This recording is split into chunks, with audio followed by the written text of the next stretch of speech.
Hi, this is Matt Baker.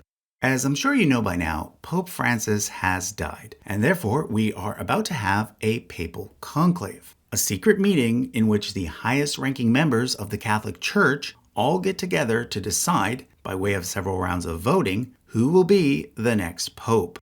Ever since the Pope passed away, there's been a lot of speculation about who the next Pope might be, with several frontrunners being identified. In this video, I thought I'd take a look at the previous 6 conclaves to see if there are any patterns we can discover that might give us a clue about how things might go. Let me start by showing you the 5 candidates that I think are most likely to get votes in the upcoming conclave. As usual, all are cardinals, which is why they are all wearing red. However, they differ in terms of age, nationality, and views. Take note that the number below each face represents their ages. You can see that most are in their late 60s to early 70s, with Cardinal Pizzaballa being the exception. He's the youngest of the 5 at age 60. The flag next to their age is the country that they're from. This year there are several Italians in the running, a Filipino and a Hungarian. Finally, and this was the hardest part because it's open to debate, I marked Zuppi as being the most liberal, Tagle as leaning liberal, Parolin as the most moderate, Pizzaballa as leaning conservative, and Erdo as being definitely conservative. Again, you might have a different opinion on this, which hopefully you'll leave in the comments. But I do want to make one thing clear. There are no parties within the Catholic Church. These labels are just estimates as to where each person fits, from liberal to conservative. Let's now dial the clock back 67 years and look at the situation that existed in 1958. This was the first conclave to take place after World War II, and it was precipitated by the death of the wartime Pope Pius XII. Prior to becoming Pope, Pius XII had spent most of his career as a diplomat, eventually becoming the Vatican's Secretary of State, and then, of course, the Pope. Generally speaking, popes tend to be either strong at being diplomats, meaning excelling in their role as a global leader and at representing the Catholic Church to outsiders, or strong at being very pastoral, meaning taking care of the Catholic Church itself. Whenever there's a pope that leans heavily in one direction, the next pope is usually chosen due to their strength in the other direction, in order to sort of balance things out. So because Pius XII had been a very diplomatic pope, the 1958 conclave was focused on choosing a more pastoral pope. The main liberal frontrunner at the time was 67-year-old Cardinal Lercaro, the Archbishop of Bologna, but he was considered by most to be too liberal. On the other hand, the main conservative frontrunner was 52-year-old Cardinal Siri, the Archbishop of Genoa. But he was thought to be too young, especially considering that the previous pope had served for almost 20 years, which is considered a long time for a pope. Generally speaking, the Church doesn't like to have 2 long-reigning popes in a row. Because of these factors, neither Lecaro nor Siri were able to garner enough support during the first few rounds of voting, and therefore attention shifted to some more moderate candidates instead. One of these was Cardinal Agajanian. Choosing him would have been highly unusual because he was actually not from the main Latin Church, but rather from one of the much smaller Eastern Catholic churches. To be more specific, he was the Patriarch of Cilicia, which meant that he was the head of the Armenian Catholic Church. But you see, by this point, it had been over 400 years since a non-Italian had held the papacy, and well over 1,000 years since there had been one from outside of Western Europe. So choosing Agajanian would have been a very bold move. The other moderate option was Cardinal Roncalli, the Patriarch of Venice. He was on the older side, so that meant that he would likely not be pope for long. According to Roncalli himself, during the next few voting rounds, his name and Agajanian's went up and down like 2 chickpeas in boiling water. Eventually, things shifted toward Roncalli, and in the end, he tipped past the 2/3 mark, which is when a winner is declared. He went on to become Pope John XXIII, and although he reigned for less than 5 years, his papacy wound up being extremely consequential because it was he who initiated Vatican II, which was the council aimed at modernizing the Catholic Church. For this reason, he's often considered to have been a liberal pope, but from what I hear, that's an oversimplification. Now, there's one more thing to note about the 1958 conclave. Much later, during the 1980s, a conspiracy theory developed about this particular papal election. To this day, some very conservative Catholics believe that Cardinal Siri actually won during the early rounds, but was then bullied into turning it down. They therefore believe that every pope since 1958 has been illegitimate, which is why they're called sedevacantists. Sede vacante being Latin for the chair is empty. Adding fuel to this theory is the fact that the smoke from the Sistine Chapel's chimney did appear white for a while early on, signaling that a pope had been chosen. But then it turned to black, signaling that the voting would continue. The official explanation is that those inside simply had some trouble lighting the wet straw that was traditionally used to produce the black smoke. Nowadays, special chemicals are used in order to avoid this problem. Now, before I move on, I want to tell you about the resource that I've personally been using to navigate all the different perspectives in the media about the upcoming conclave. It's called Ground News, and it's a website and app that allows you to examine breaking news topics from a variety of different angles. For every story, they combine coverage from multiple sources so that you can compare how things are being reported on different sides of the political spectrum and on different sides of the world. For example, when the Pope died, they gathered articles from over 1,100 different sources. By the way, you can follow along at home by scanning the QR code on screen right now, or by clicking the link in the description below. Sources on the left were more likely to mention his humble style, whereas sources on the right were more likely to mention that his papacy was marked by division. So obviously, depending on what source you read, you can end up having a totally different perspective, which is why Ground News is so useful. They even have useful charts. I love how their app uses charts like these ones to show additional data on each news source, such as whether they lean to one side politically and even where they get their funding from. It even highlights what isn't being widely covered on the blind spot feed. Thus, it can help you have more productive conversations with family and friends. So, in a world that is constantly changing, Ground News is a tool that we all need. Without it, you might miss out on important stories and perspectives. You can subscribe now by going to ground.news/charts or by using the link in the description or pinned comment. If you use my link this month, you will save 40% off unlimited access to their Vantage plan. Okay, let's now take a look at the Conclave of 1963. The main candidates were pretty much the same as 5 years earlier, except of course for Roncalli. Instead, Cardinal Montini, the Archbishop of Milan, was now in the running. He had received a few votes last time, even though he was not yet a cardinal.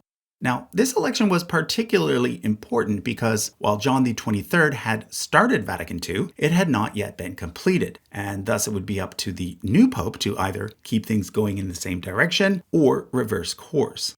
Again, Leccaro was considered too liberal, Siri was considered too conservative, and Agajanian, being Armenian, would have been a highly unusual choice. Therefore, this time around, Montini was the obvious choice, and it took only 5 rounds of voting, unlike 11 last time, for him to be chosen as pope. He chose the name Paul VI, and as expected, he finished the work of Vatican II. Being younger than the previous pope, his papacy lasted just over 15 years, which meant that the next conclave took place in 1978. By this point, both Leccaro and Agajanian had passed away, so they were no longer in contention.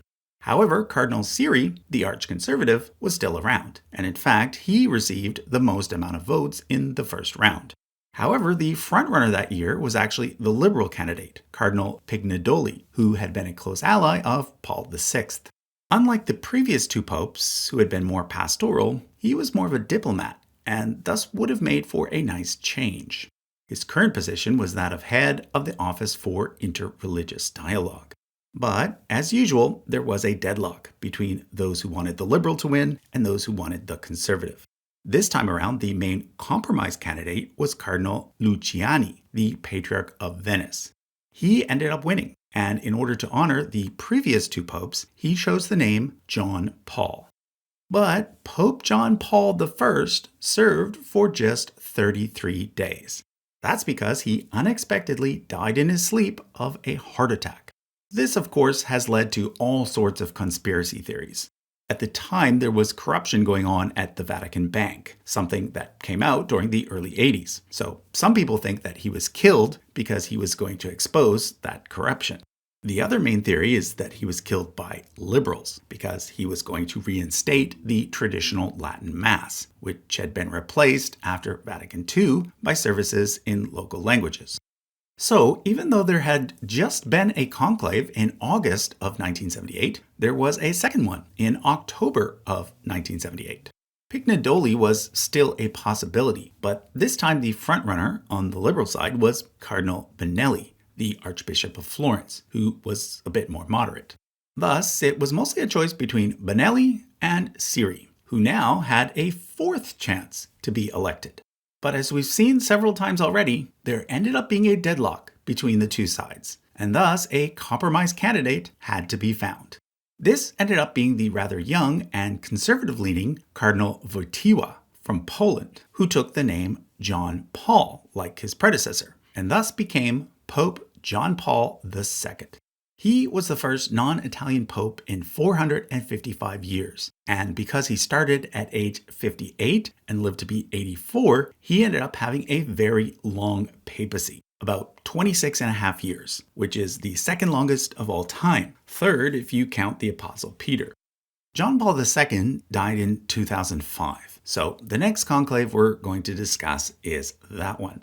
Up until this point, all of the conclaves that we've looked at resulted in some sort of surprise, compromise candidate. Well, that was not the case in 2005.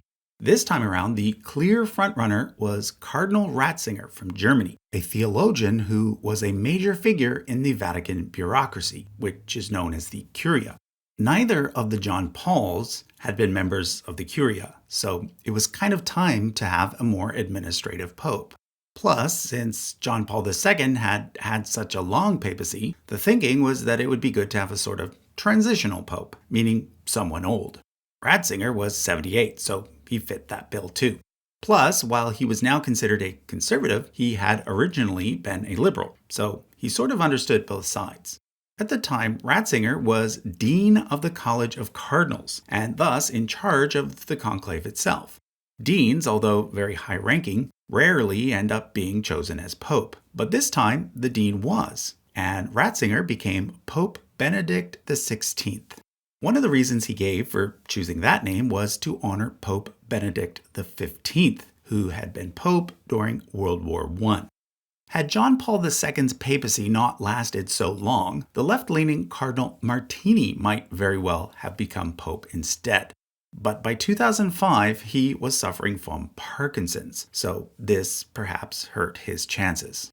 The cardinal who received the second largest amount of votes that year was actually Cardinal Bergoglio from Argentina, the future Pope Francis. Now, one of the most notable things about the next conclave, the one in 2013, is that it was not precipitated by the death of a pope. You see, popes usually serve until death, but there have been some exceptions. Of the 265 popes up to that point, only 5 definitely resigned. Pope Benedict became the 6th person on that list and was the first to resign in almost 600 years. In his case, his resignation was due to poor health. Thus, unlike this time around, the 2013 conclave took place without a funeral happening. However, Pope Benedict XVI was not involved in choosing his successor. Instead, he faded into the background and was simply known as the Pope Emeritus, eventually passing away in 2022. So who were the main candidates in 2013? Well, there were lots of possibilities mentioned in the media, including Cardinal Schönborn from Austria and Cardinal Turkson from Ghana. Had he been elected, Turkson would have become the first black pope within known history. But in the end, it was these 3 men who ended up getting the most votes. 2 were conservatives, Cardinal Ouellet from Canada and Cardinal Scola from Italy.